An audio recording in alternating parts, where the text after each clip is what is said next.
우리나라 삼국지.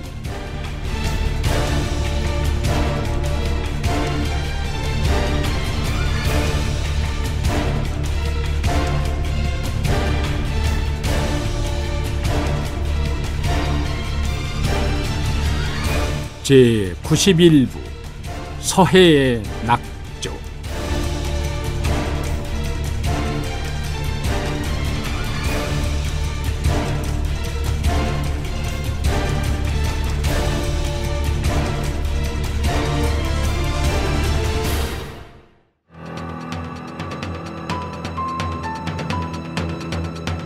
괴이하고 수상한 소문들이 백제의 도성 사비성을 휩쓸었다. 여러 마리 여우가 궁궐에서 돌아다니다가 그중 한 마리가 상좌평의 책상에 앉았다느니 태자궁에서 암탈기 참새와 교미를 했다느니 하는 궁궐에 얽힌 소문들. 도성 남쪽 사비아에서 죽은 채 떠오른 삼장길이의 물고기와 생초진에서 떠오른 길이 18자의 여자 시신에 관한 소문, 그리고 궁궐 주변에서 귀신의 곡성이 들린다는 해괴한 소문들이었다. 해가 바뀌자 진상과는 상관없이 강렬한 인상을 남기는 소문들이 점차 퍼져나감으로써 그 파장을 더욱 키웠다. 그 소문들에 따르면 도성의 우물은 물론 사비아까지도 핏빛으로 변했고, 두꺼비와 개구리 수만 마리가 나무 위에 모여있는 모습을 보고 두려워 도망가던 사람들이 넘어지고 밟혀서 그중 100여 명이 죽는 등 수많은 인명피해를 내기도 했다 했고, 5월에는 사비성에 사찰인 천왕사 도양사의 탑과 백석사 강당에 벼락이 떨어졌고 용처럼 생긴 구름들이 동서로 나뉘어 서로 싸웠다 했다. 이런 소문들은 출처가 불분명함에도 불구하고 많은 사람들에게 앞날에 대한 두려움과 위기의식을 심어주었다. 나라의 망조가 든 게야. 어찌 이런 상소롭지 못한 일들이 한꺼번에 일어난단 말인가? 사비의 백성들은 만나기만 하면 가슴을 옥죄는 두려움들을 풀어봤다.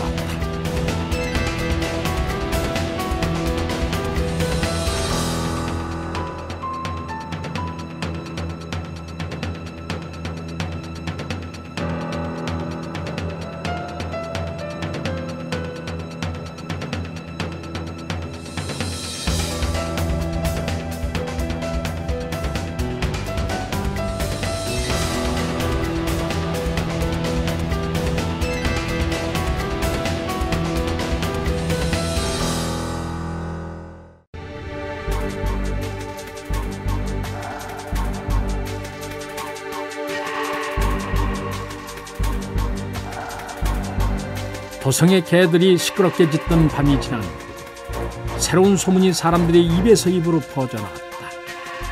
들었어? 어제 궁궐 근처에 귀신이 나타났다고 하더구만. 그게 무슨 소리야? 내가 어제 개 짖는 소리에 잠을 설치기는 했네만. 짐승들이 귀신 오는 건 제일 먼저 안다고 하지 않던가. 그래, 귀신이 나타나서 어떻게 했다는 거야? 아니 글쎄, 백제가 꼭 망한다고 말하고는 땅속으로 사라졌다지 않은가. 백성들은 누가 들을세라 목소리를 낮추어 소곤거렸다. 함부로 말하다가 관원들에게 들키는 날이면 경을 칠 판이었다. 하지만 소문은 산들바람과도 같았다. 조금의 틈이라도 있으면 새어들어가고 막으려 해도 금세 빠져나가더니 어느덧 사비성은 물론 백제 전역으로 퍼져나갔다.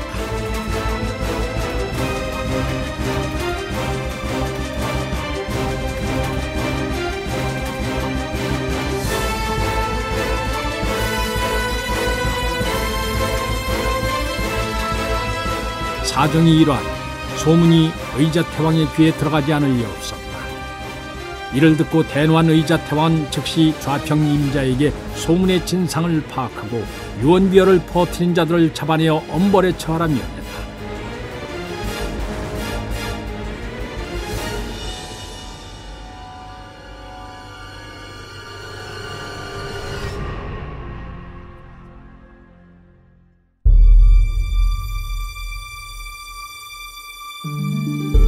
의자태왕은 이제껏 백제의 부흥을 위해서 멈추지 않고 달려왔다. 그러다 보니 못 보고 지나친 것들이 너무나도 많았다. 하지만 이제 와서 이를 후회해봐야 소용이 없었다.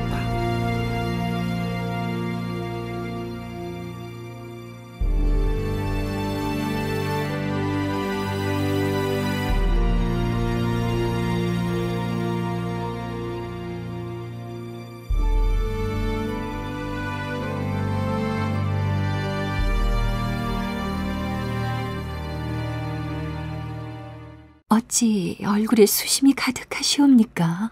다감한 손길이 어깨 위에 살포시 닿았다. 태왕의 마음속에 있던 분노가 눈 녹듯이 사라졌다. 금화로구나. 언제 들어왔느냐? 무슨 일이시기에 사람 들어오는지 모를 정도로 심려하시옵니까? 의자 태왕은 한결같이 살가운 금화가 좋았다. 그는 외로운 통치자였다. 귀족 세력을 누르고 태왕으로서의 절대 권력을 얻었지만 덕분에 마음을 터놓고 의논할 수 있는 친구를 잃었다. 이제 그는 모든 일을 혼자 생각하고 결단을 내려야만 했다.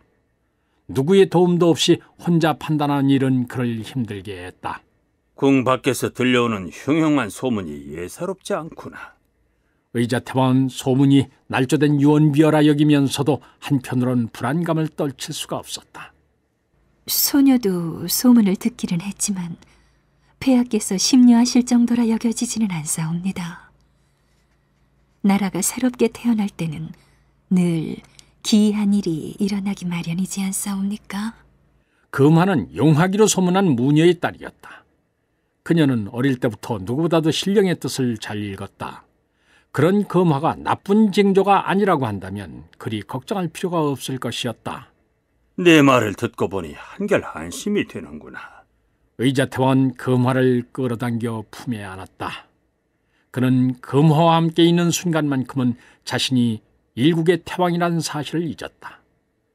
그는 어느덧 한 여인을 통해서 위안을 얻고 삶의 의미를 깨닫는 범부가 되어 있었다. 이때 밖에서 시위의 목소리가 들려왔다. 폐하, 좌평 임자가 아랠 말씀이 있다고 하옵니다. 풍문의 근원지를 조사하라 내보냈던 임자가 생각보다 일찍 돌아왔다는 것은 무슨 일이 생겼다는 뜻이었다.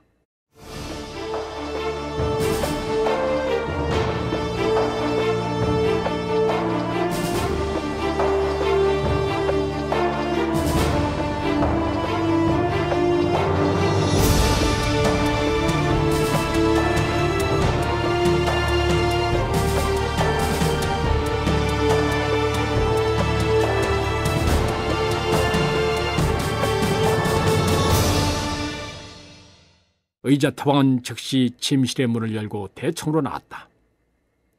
대전 앞마당에는 임자를 비롯한 관원 수십 명이 도열해 있었고 그 앞에 죽은 듯이 껍질 안으로 몸을 웅크린 커다란 거북이 한 마리가 놓여 있었다. 이것이 무엇이오? 의자 태왕이 갑작스런 거북이의 등장에 의아해서 물었다. 어제 궁성 앞에서 귀신이 사라졌다는 지점을 파보니 이처럼 큰 거북 한 마리가 나왔사옵니다. 그런데 거북의 등에 이상한 글귀가 새겨져 있사옵니다. 임자는 의혹이 가득 담긴 눈으로 거북의 등을 가리켰다. 의자 태왕이 마당으로 내려가 글귀를 직접 눈으로 확인했다. 백제 동월륜 신라 여 월신. 백제는 둥근 달과 같고 신라는 새롭게 뜨는 달과 같다.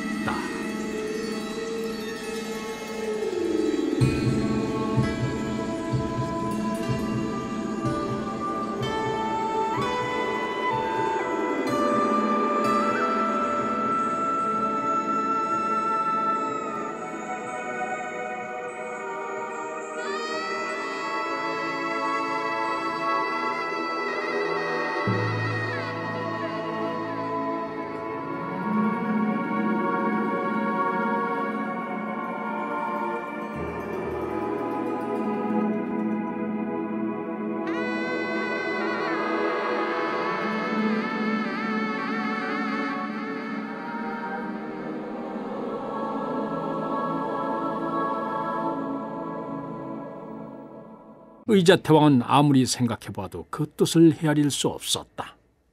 이것이 무슨 뜻이냐? 소신이 보기에 상서로운 예언인 듯하여 이름 있는 무당을 데리고 왔사옵니다. 임자가 데리고 온 무당이 태왕 앞으로 나서며 예를 갖추었다. 의자 태왕이 물었다. 그래, 무슨 뜻인지 알겠느냐? 무당은 감히 대답을 하지 못하고 망설였다. 그가 우물쭈물하고 있자 임자가 재촉했다. 감히 어느 안전이라고 이리 뜸을 들인단 말이냐? 난 그 말이지 못하겠느냐? 임자의 서슬푸른 호통에 무당은 드디어 입을 열었다. 무당은 임자가 찾아와서 거북이의 등을 보여주었을 때 이미 자기의 생이 다했다고 생각했다. 물론 태왕의 비위를 맞춰주면 살 수는 있으나 그렇게까지 비겁하게 살고 싶지는 않았다. 둥근 달은 이미 꽉 찼으니 이제 기울 일만 남은 것이옵니다. 이제 백제가 앞으로 쇠락한다는 뜻이옵니다. 그에 비해 달이 새롭게 뜬다는 것은 신라가 앞으로 더욱 번영해서 크게 된다는 뜻이옵니다. 아마도 폐하께 내리는 하늘의 경고인 듯하옵니다. 의자 태왕의 얼굴이 새하얗게 변했다. 이때 임자가 나서며 무당을 꾸짖었다. 요망한 것이 폐하의 성총을 흐리는구나. 저자를 당장 끌어내라. 무당은 ang연히 고개를 들고 임자를 노려보며 외쳤다. 기왕 일이 된 마당에 한 말은 해야겠사옵니다. 폐하께서는 어찌 성충, 흥수와 같은 충신들을 내쫓고 저런 간신들과 요녀만 가까이 하시옵니까?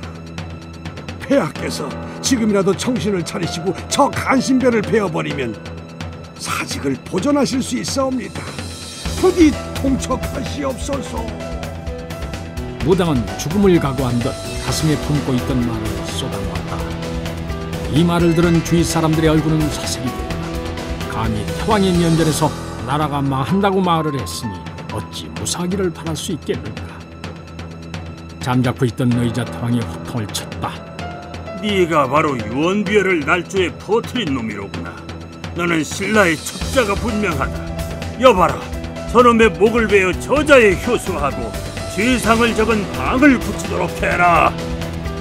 무당은 이미 자신의 운명을 받아들였기에 순순히 군사들에게 끌려갔다. 의자 태왕은 겉으로는 매우 화가 난 척했지만 머릿속으로는 냉정하게 현실을 가늠하고 있었다. 무당은 민심을 돌릴 수 있는 좋은 구실을 만들어준 셈이었다. 그가 첩자로서 악의를 가지고 백제에 해를 끼칠 풍문을 퍼뜨렸다고 죄를 뒤집어 씌우며 조금이나마 백성들의 동료를 무마시킬 수 있었다. 하지만 거대한 물줄기로 변한 민심의 이반을 막아내기는 역부족이었다.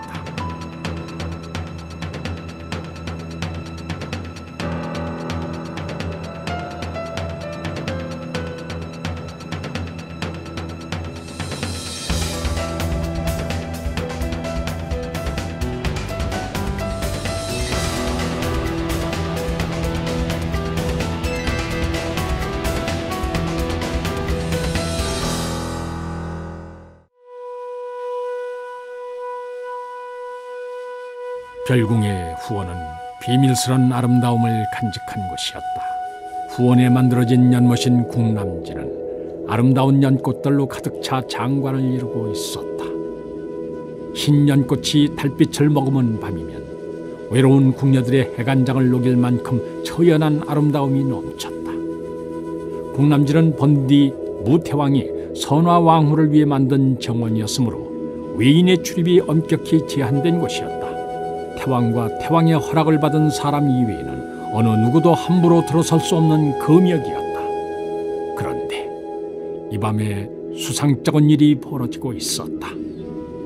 구름이 달빛을 가린 사이에 누군가가 궁남지에 나타났다. 숨죽여 내딛는 걸음에 흔들리는 비단 치맛자락에 사각거리는 소리는 그가 여인임을 알려주고 있었다. 정체불명의 여인이 고요한 연못가에 이르렀을 때 갑자기 구름이 걷히면서 달빛이 쏟아져 내렸다. 졸지에 여인의 얼굴이 드러났다. 그녀는 바로 의자 태왕의 총애를 한 몸에 받고 있는 무녀 금화였다. 달빛을 머금고 한껏 자태를 뽐내고 있는 흰 연꽃들이 무색하리만치 청초하게 아름다웠다. 그만은 긴장했는지 연신 고개를 돌려 사방을 경계하고 있었다. 하지만 그런 긴장 속에서도 그 자리에 계속 머물러 있는 것으로 봐서 누군가를 기다리고 있음이 분명했다.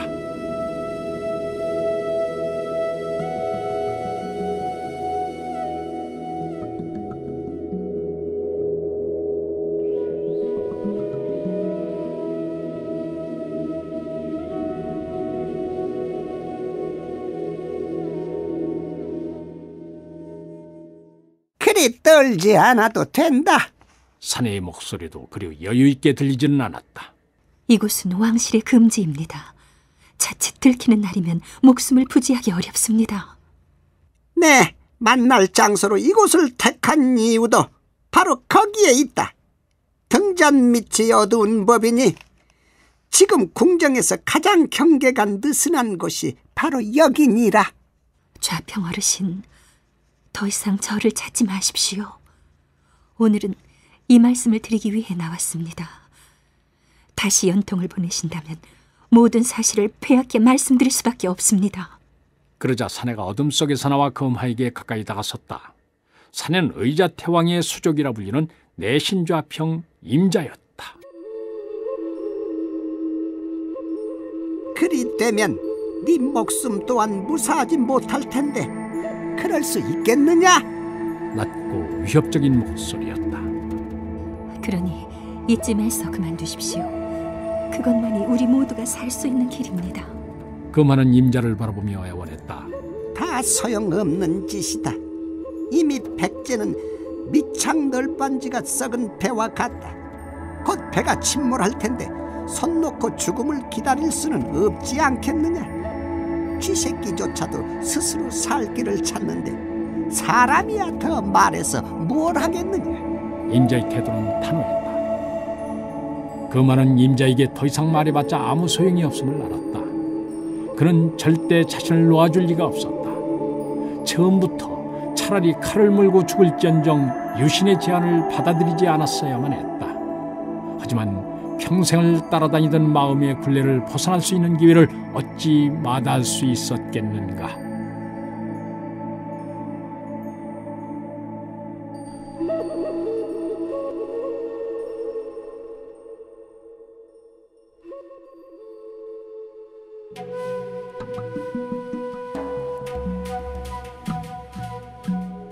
금하는 신라에서 모녀의 딸로 태어났다.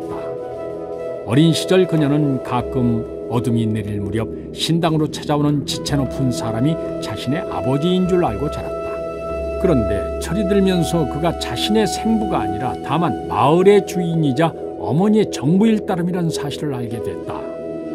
그때 금화가 느낀 충격은 이루 말할 수 없었다.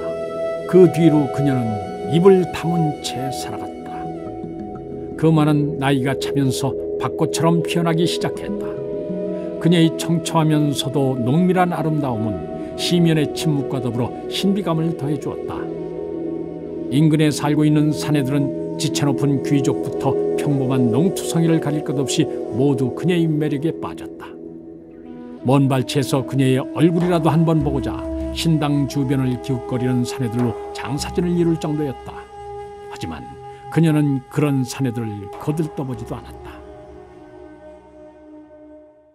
금화가 다시 입을 연 것은 그녀의 어머니가 죽으려 할 때였다. 그녀의 나이가 언 18을 넘기고 있었다. 그녀의 어머니는 숨을 거두기 전 딸을 불러놓고 마지막 당부를 했다. 모녀의 딸은 모녀가 돼야 하는 게 발자지만 너만은 이 애미처럼 불행하게 살지 말아야 한다. 내 존주께 청을 올려두었으니 좋은 배필을 만나 평범한 삶을 꾸리도록 해라.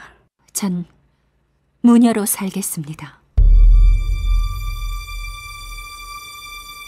실로 5년 만에 그녀의 입에서 튀어나온 말이었다. 금화의 어머니는 그 말을 듣자 그 자리에서 혼절하고 다시는 깨어나지 않았다. 죽는 순간까지 마음에 한을 간직한 채 떠난 것이었다.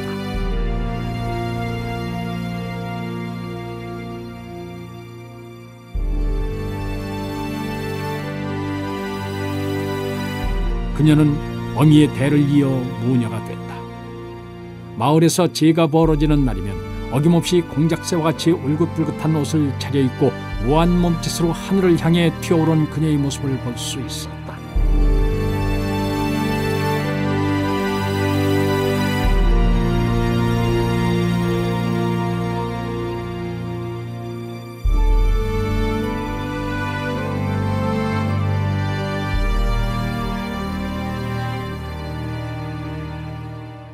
그러던 어느 날 대장군 김유신의 명을 받은 귀당의 군사들이 그녀를 찾아왔다. 대장군께서 그대를 데리고 오라 하시오.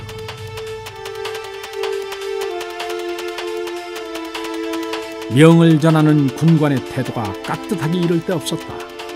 귀당이라면 화랑들을 중심으로 이루어진 대장군의 직속 부대로 당대 최고의 무사들이라 자부했다. 그런데 일개 모녀에게 이처럼 예를 차리는 것으로 보아서는 분명 대장군의 특별한 당부가 있었음이 분명했다. 금화는 아무것도 묻지 않고 그들의 뒤를 따라 나섰다. 군사들은 미리 준비해간 수레에 그녀를 태웠다.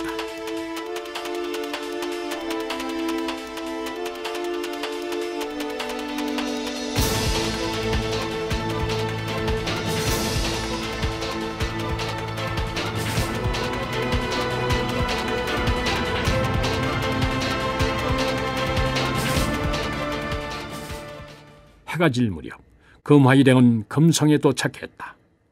성문 안으로 들어서자 곧고 넓은 대로가 그 끝이 보이지 않을 정도로 뻗어 있었다. 거리에는 바삐 집으로 발길을 옮기는 사람들로 가득했다. 대로를 따라 오른편으로 월성의 성벽들이 견고하게 둘러쳐져 있었고 왼편으로는 관청들이 줄지어 있었다.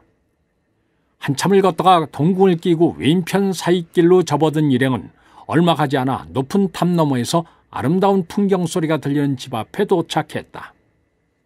웅장하고 세련된 건축과 장식들이 조화를 이루어 찾아오는 이로 하여금 경탄을 자아내게 만드는 집이었다. 주인의 수준 높은 취향이 고스란히 묻어났다. 집 주위로는 많은 군사들이 경계를 서고 있었다. 마치 군진을 방불케 하는 삼엄한 태세였다. 금화 일행이 대문 앞에 이르자 문을 지키던 군사들이 군관의 얼굴을 알아보고 굴례를 올렸다. 대장군께 금화를 데리고 왔다 알려라. 뒤에 서 있던 군사 하나가 이를 듣고 재빨리 집 안으로 뛰어들어갔다. 잠시 후 금화는 군관의 안내를 받으며 집 안으로 들어갔다. 마당을 가로질러 중문을 지나자 넓은 후원이 나타났다. 주변에서 보기 힘든 기와요초가 저마다 독특한 향기를 뿜어내고 있었다. 대장군, 금화를 대령했습니다. 들이거라. 군관이 눈짓을 보내자 금화는 문을 열고 방 안으로 들어섰다. 이미 해가 완전히 저물어 등잔불이 켜져 있었다.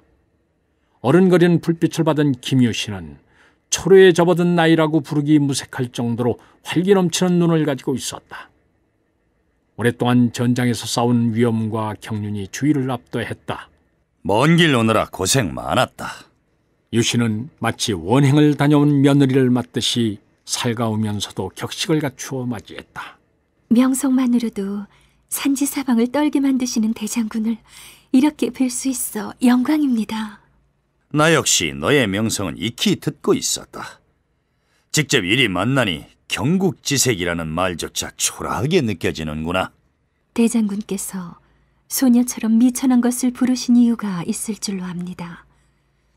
지체할 시간이 없을 듯하니 어서 말씀하십시오. 유신은 금화의 담대한 언사에 잠시 할 말을 잃었다. 이때까지 이처럼 그를 당황하게 만든 사람은 없었다. 과연 듣던 대로 상대를 꿰들어보는 눈을 가졌구나. 그럼 뜸들이지 않고 말하마. 내 들으니 네가 앞날을 읽는 능력이 있다고 하더구나. 그 힘을 나를 위해서 써보지 않겠느냐? 소녀는 한갓 무녀일 따름입니다. 어찌 그런 능력이 있겠사오며 설사 있다 한들 어찌 천기를 함부로 누설할 수 있겠습니까? 차라리 소녀를 죽여주십시오. 그러자 유신은 갑자기 호탕하게 웃었다. 걱정하지 마라. 천기를 누설할 일은 없을 테니. 사실 내가 필요한 것은 너의 그 담대한 성품과 뛰어난 미모니라. 유신은 금화에게 계책을 털어놓았다.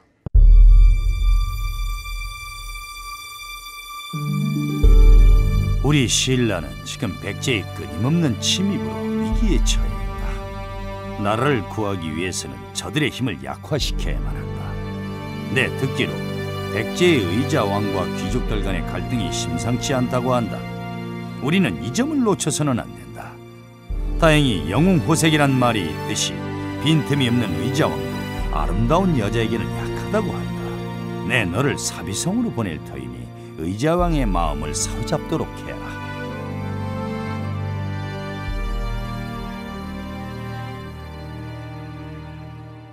금화로서는 심히 감당하기 어려운 명이었다.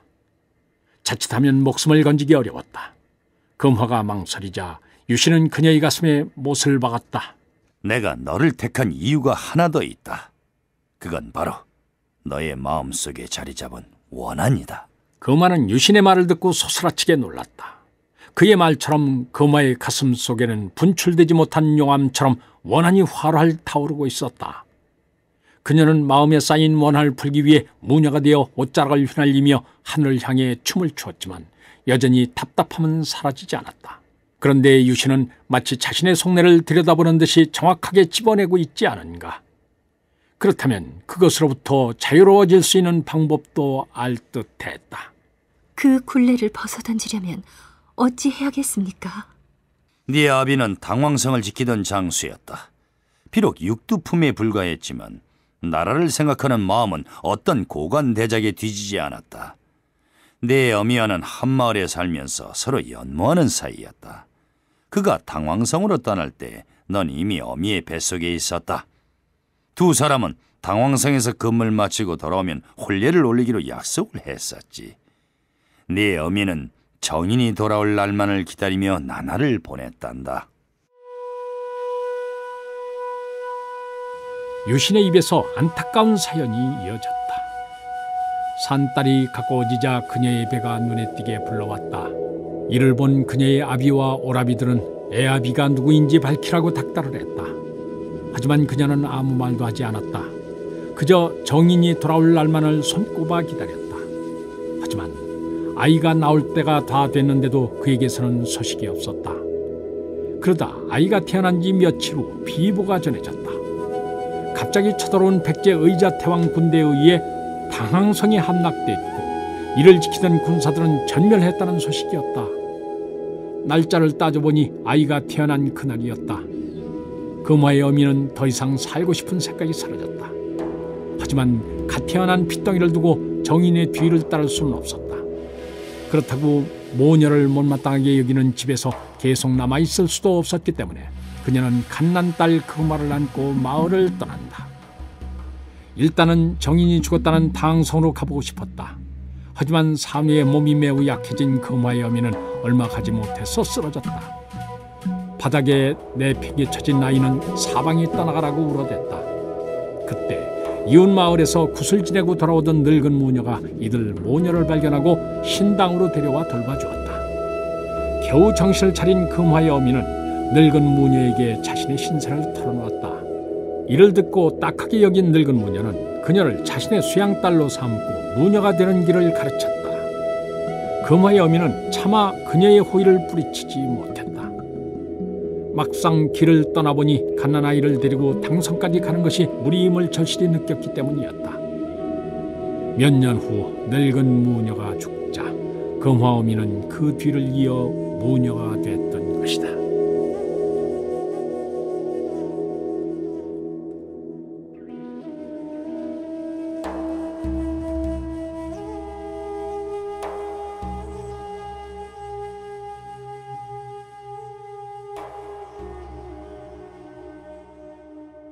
네, 그동안 사람들을 풀어 내 어미의 행적을 쫓아보았다. 어떠냐? 이제 너의 원한을 누구에게 쏟아부어야 할지 알겠느냐? 금화는 그제야 자신의 가슴속에 응어리진 원한의 실체를 알았다.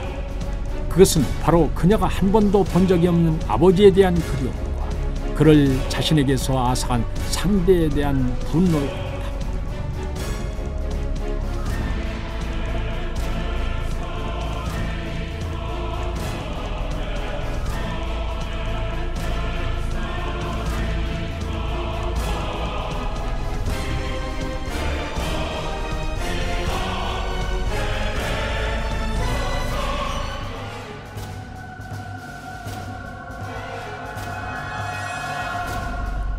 금화는 김유신이 파견한 간자에 의해 백제 좌평 임자에게 보내졌다.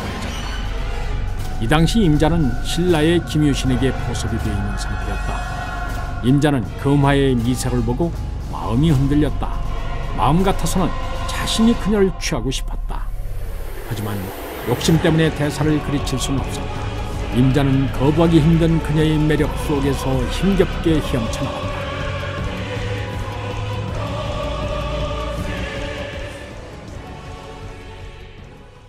임자는 기회를 보아 의자태왕에게 아뢰었다. 앞날을 내다보는 용한 무녀가 있다 하여 소신이 직접 찾아서 밖에 대령했사옵니다. 의자태왕은 날로 흉흉해지는 민심을 누그러뜨리기 위해서 무녀의 힘을 빌릴 마음을 먹었다. 사방에 명성이 자자한 무녀가 백제의 앞날이 박다는 예언을 해준다면 백성들도 안심을 하리란 것이 그의 생각이었다. 어서 드리도록 해라. 금화가 편전 안으로 들어서는 순간 의자태왕의 눈이 커지면서 눈가에 홍조가 떴다. 금화는 공손히 예를 갖추어 절을 올리고 살며시 고개를 들어 태왕을 올려다보았다. 의자태왕은 이미 초래에 들어선 나이였지만 여전히 주변을 압도하는 위엄과 서늘한 눈매를 간직하고 있었다. 금화는 자신의 인생을 망가뜨린 원수와 만나는 장면을 매일 머릿속에 그려왔다. 상상 속의 의자태왕은 야차처럼 흉폭하고 무서운 형상이었다. 금화는 그때마다 잘 벼려진 분노의 칼을 의자태왕의 가슴에 꽂아 넣고는 했다. 그런데 직접 대면한 의자태왕의 모습은 그녀가 이제껏 그려온 그것과는 달랐다. 열정이 가득한 눈과 신념을 느낄 수 있는 굳게 담은 입술, 그리고 아름답고 긴 수염으로 인해 더욱 돋보이는 기품 있는 얼굴선은 여전히 당당한 풍채와 어우러져 금화의 마음을 설레게 했다. 의자태왕도 금화를 보자마자 한눈에 반해버렸다. 그는 무녀로서가 아니라 여인으로서 그녀를 자신의 옆에 두고자 했다.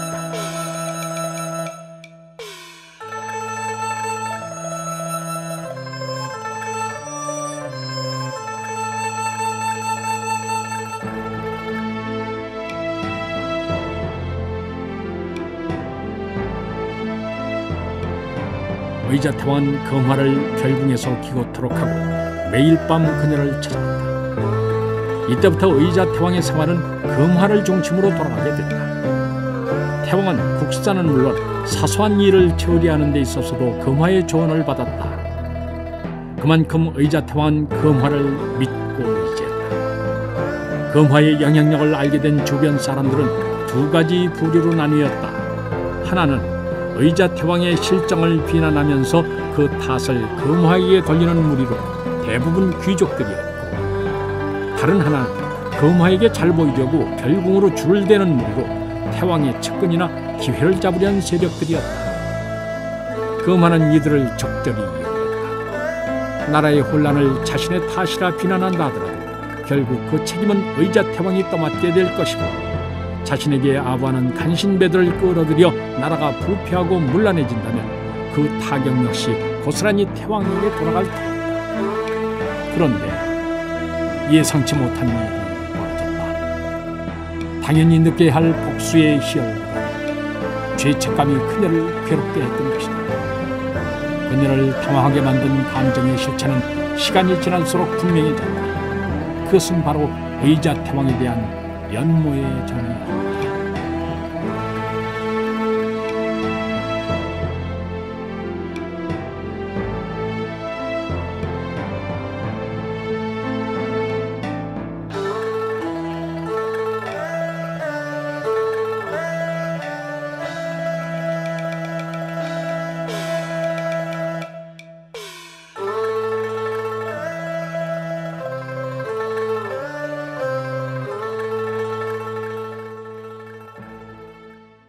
차라리 소녀가 이곳을 떠나겠습니다. 그러니 더 이상 일을 크게 만들지 마십시오. 금화는 임자에게 단호히 말했다. 어리석은 것, 엎질러진 물을 어찌 담으려 하느냐? 이제 어느 누구도 백제의 몰락을 막을 수 없다. 스산한 바람이 불었다. 궁남지 주변의 포도나무들이 흔들리자 연못에 뜬 달도 덩달아서 몸을 떨었다. 못 한가운데 위치한 정자로 이어진 다리가 유난히 위태롭게 보였다.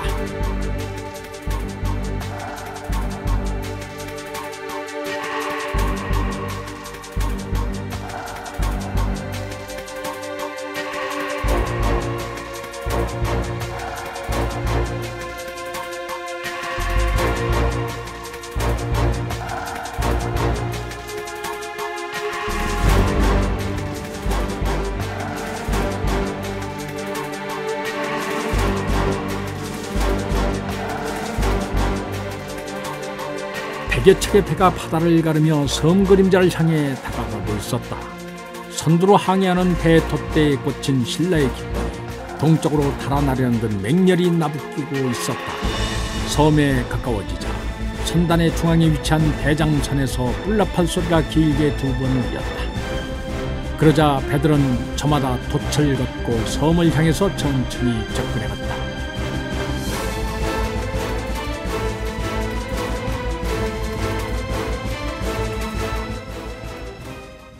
대장선의 이물 위에는 금실로 쏘놓은 갑옷을 입고 금빛 투구를 쓴 백발의 장수가 서 있었다. 관록이 느껴지는 풍모와 총명한 눈매는 그가 범상치 않은 인물임을 웅변해주고 있었다. 태자 전하, 당선은 백제 해군의 감시를 피해 덕물도 뒤쪽 섬 그늘에 숨어 있다고 합니다. 상대 등께서는 여전히 당군과의 연합이 마음에 들지 않으신가 봅니다. 이는 여우를 쫓아내기 위해 호랑이를 끌어들이는 일입니다. 갑판 위에서 대화하는 두 사람은 바로 신라의 대장군이자 상대등인 김유신과 태자인 범민이었다.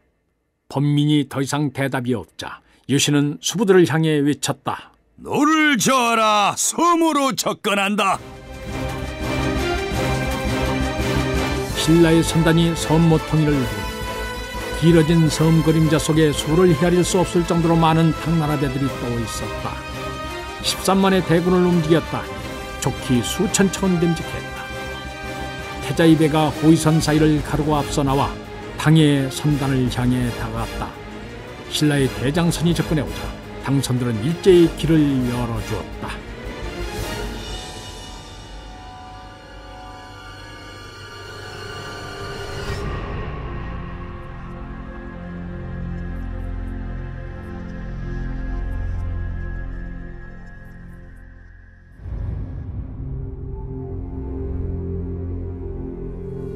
당고종은 즉위하자마자 고구려 정벌을 중지하란 태종의 유조를 받들어 고구려 정벌에 관련된 공역을 일절 중단했다. 신라에서 사신이 와서 백제를 쳐달라고 사정하면 백제에게 신라 공격을 중단해달라는 국서를 보내는 정도로 무마를 했다. 당고종의 정비는 왕씨였는데 슬하에 자녀가 없었다. 그리고 소숙비라는 후궁이 있었는데 당고종은 이 여자를 사랑했다. 위기를 느낀 왕씨는 감업사란 절에 있던 무조란 여인을 불러들였다. 그녀가 바로 훗날 당나라를 뒤흔드는 권력을 갖게 되는 척천무후였다. 그녀는 원래 당태종의 후궁이었는데 태종은 당시 그녀를 한 번 가까이 했을 뿐 그 뒤로는 잊었다. 당나라의 궁중법도에 의하면 후궁이었던 여자는 왕이 죽게 되면 절에 들어가서 여승이 되어 생을 마감할 때까지 왕의 극락왕생만을 빌어야 했다. 왕후는 당고종이 태자 시절 무주에 넋이 나간 적이 있었던 것을 기억하고 소숙비와 경쟁을 시키려고 그녀를 데려왔지만 그 결과는 승냥이를 물리치려다 호랑이를 맞이한 격이 됐다. 당고종은 오히려 무주에게 빠져서 왕후마저 폐위시키려 했다.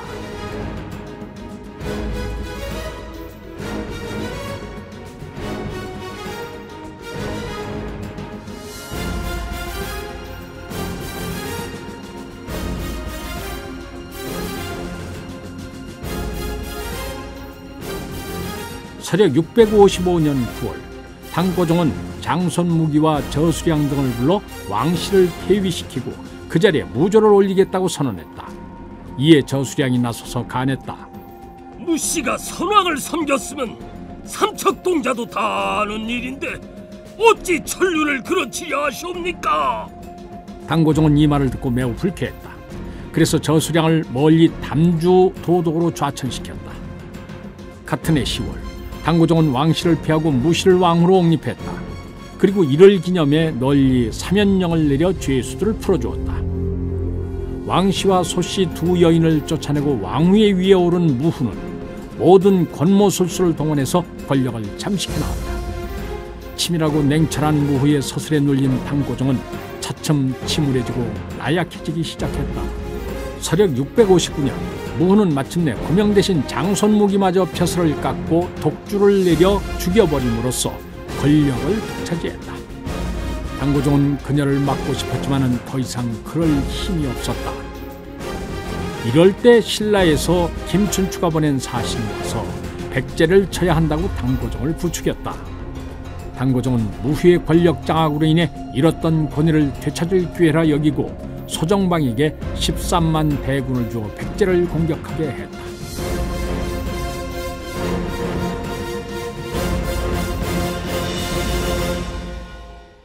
원정군이 백제로 출발하기 전날 당고종은 소정방을 따로 불렀다. 짐이 군대를 파견하는 이유를 알고 있는가? 소정방은 당고종의 의중을 가늠하고 있었다.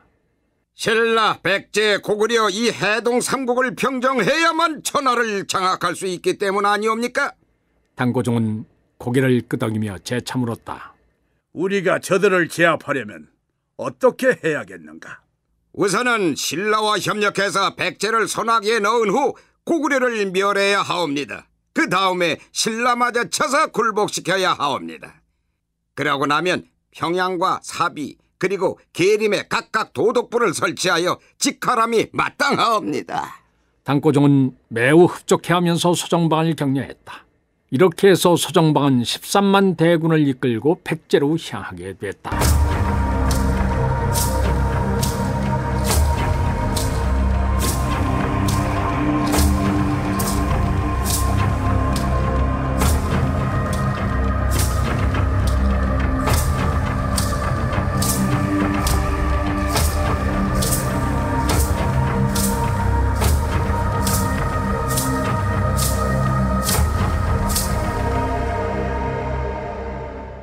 당의 대장선은 용선으로 5층의 높이에 그 규모가 크고 화려했다.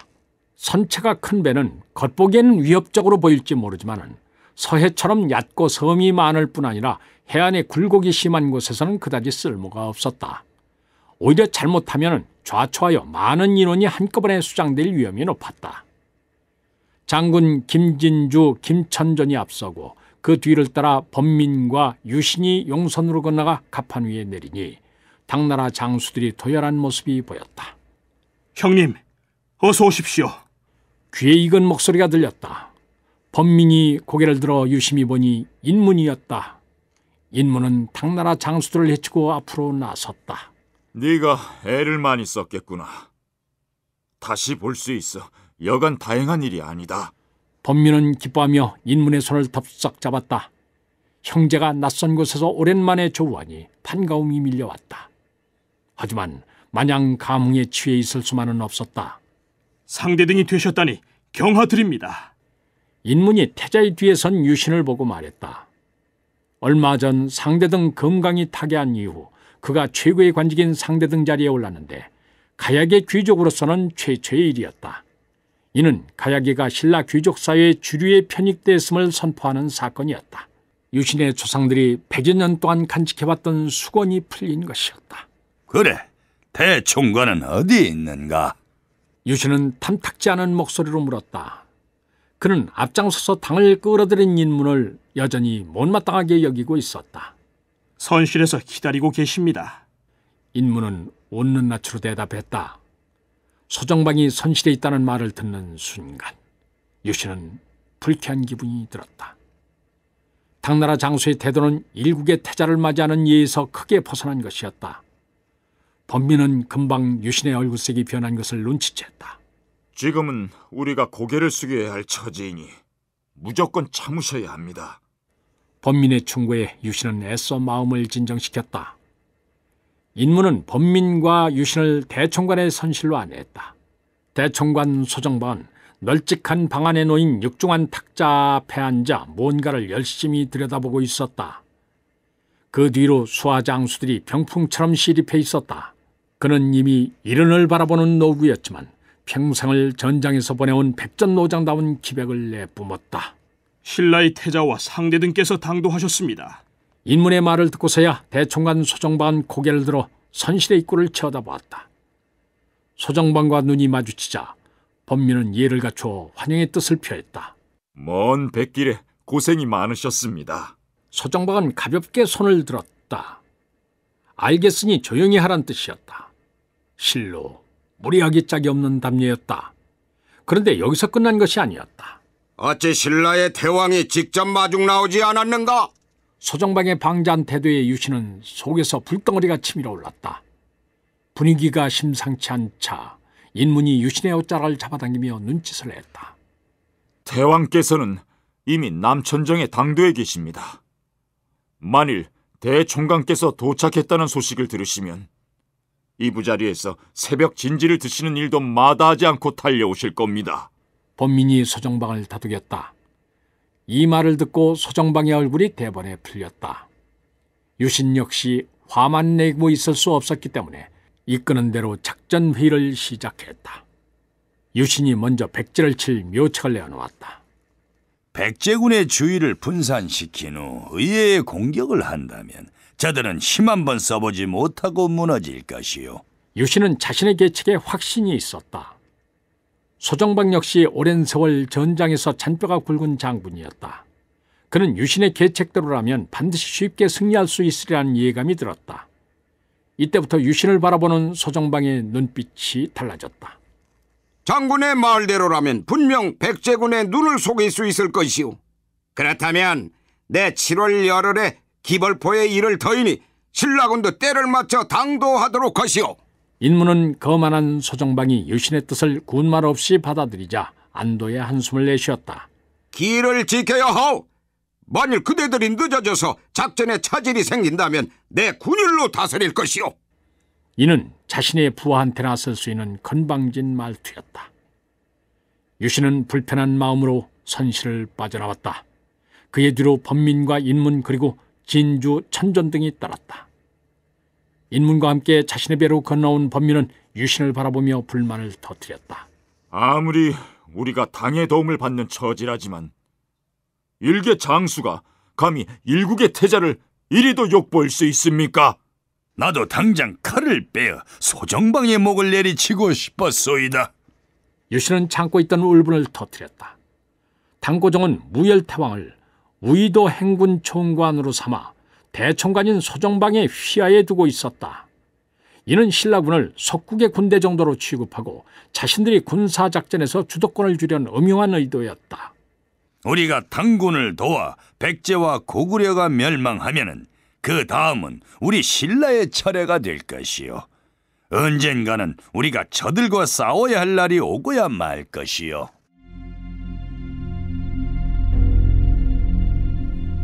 김유신은 애초부터 당의 도움을 청하는 일을 반대했었다.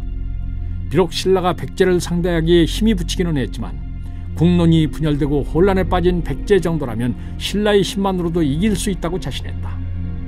반면 당은 고구려와의 전쟁에서 신라의 도움 없이는 승리할 수 없었다. 그 당시 당나라는 고구려와의 싸움에서 참패를 거듭하고 있었던 것이다.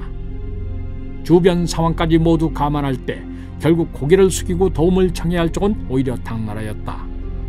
당은 신라와 유대 관계를 맺어 그들의 도움으로 백제와 고구려를 멸망시킨 후 다시 신라를 칠 것이 분명했다. 이른바 원교 건공의 계책이었다. 유신은 나약한 무열태왕과 우물한 개구리 같은 좁은 시야를 가진 대신들의 당에 대한 의존심을 질타했다. 당의 개입은 결국 자신을 향해 칼을 겨눈 결과를 낳을 것이었다.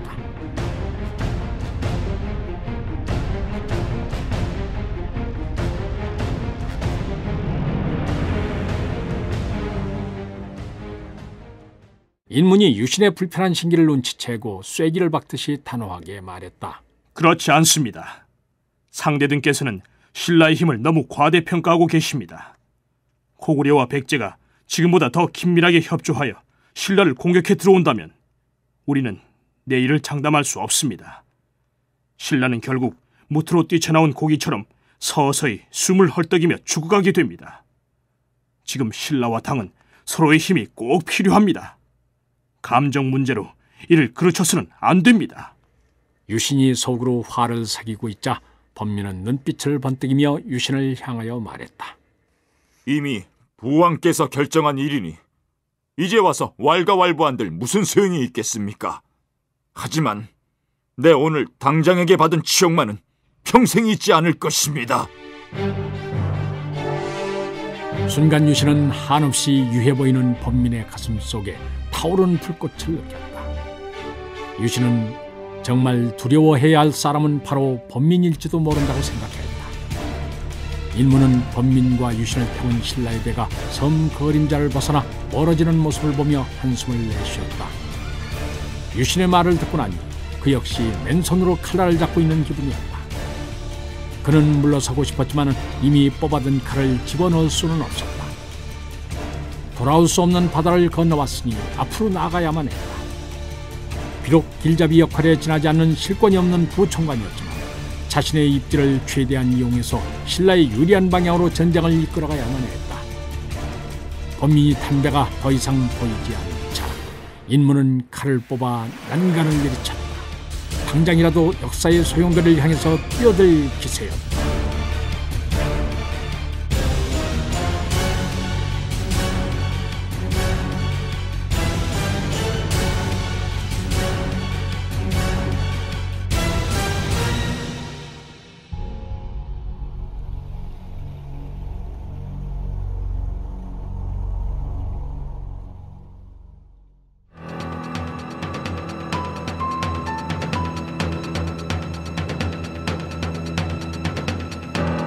등량만 앞바다가 붉은 빛으로 넘실거렸다.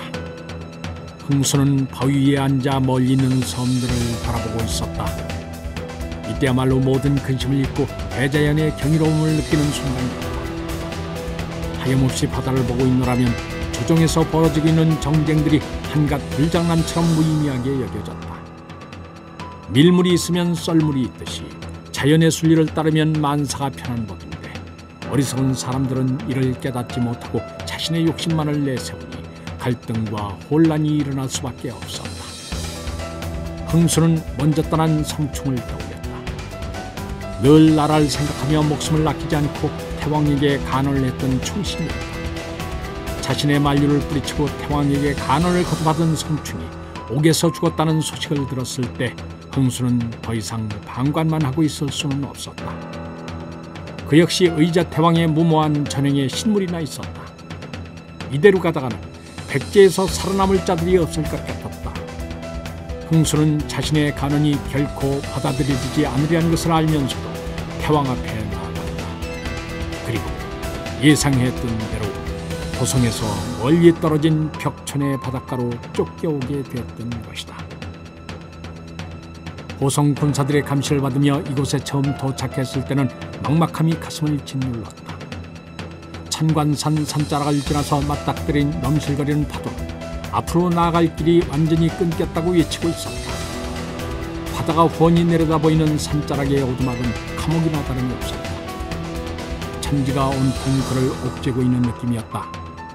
하지만 시간이 지나면서 흥수는 체념을 배웠다. 체념은 욕심을 버리는 일이었다. 욕심을 버리고 나니 세상이 달리 보였다.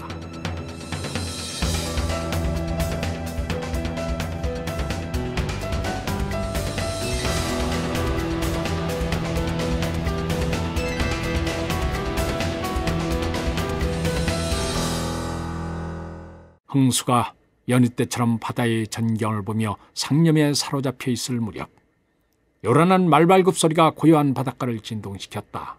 흥수가 돌아보니 오두막 앞에 서너 필의 말이 멈춰 섰다. 도성에서 데리고 온 흥수의 하인이 마당에 있다가 나와서 이들을 응대했다. 흥수는 멀리서 그들의 모습을 지켜보았다. 잠시 몇 마디 말이 오고 가더니 하인이 다급히 흥수를 향해 뛰어왔다. 어르신, 태왕명이라 합니다. 어서 댁으로 가셔서 받드시죠. 흥수는 순간 자신이 죽을 때가 됐다고 생각했다. 갑자기 태왕의 사자가 나타났다는 것은 불길한 조짐이었다.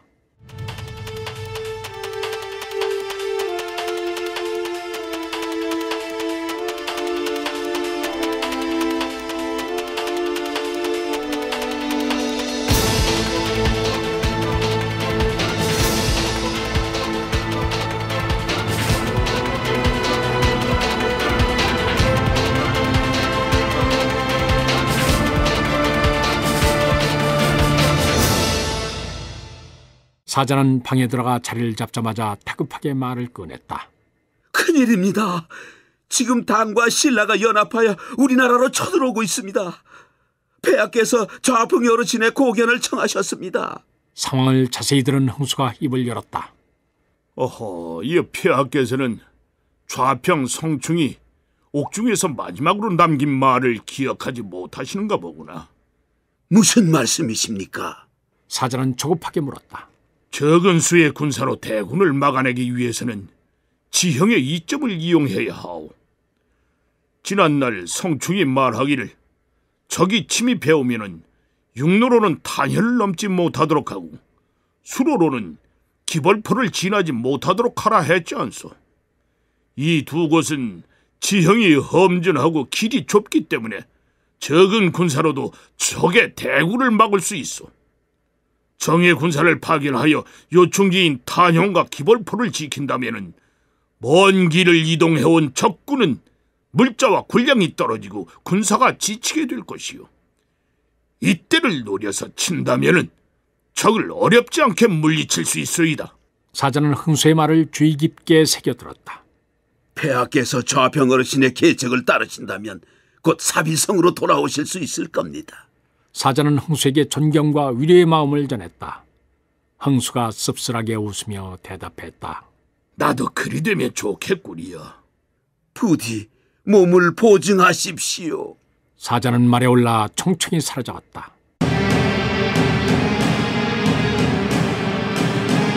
이미 해는 바다로 뉘엿뉘엿치고 있었다. 저 멀리 수평선 위에 떨어진 붉은 해는 저녁 노을과 함께 장관을 이루고 있었다. 붉은 빛은 아름답다기보다 백척간두에 놓인 백제의 암담한 미래를 보여주는 듯 처절했다.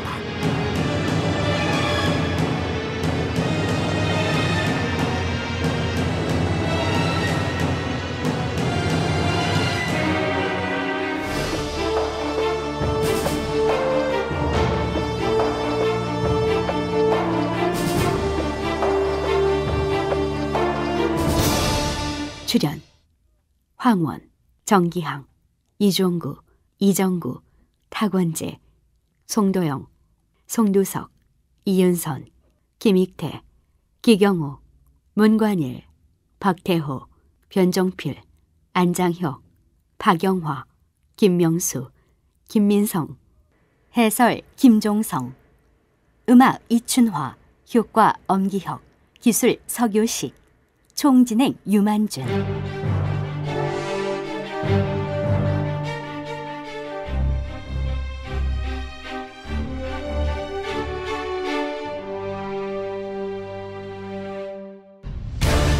임동주 원작, 김기덕 연출, 제91부 서해의 낙조편이었습니다.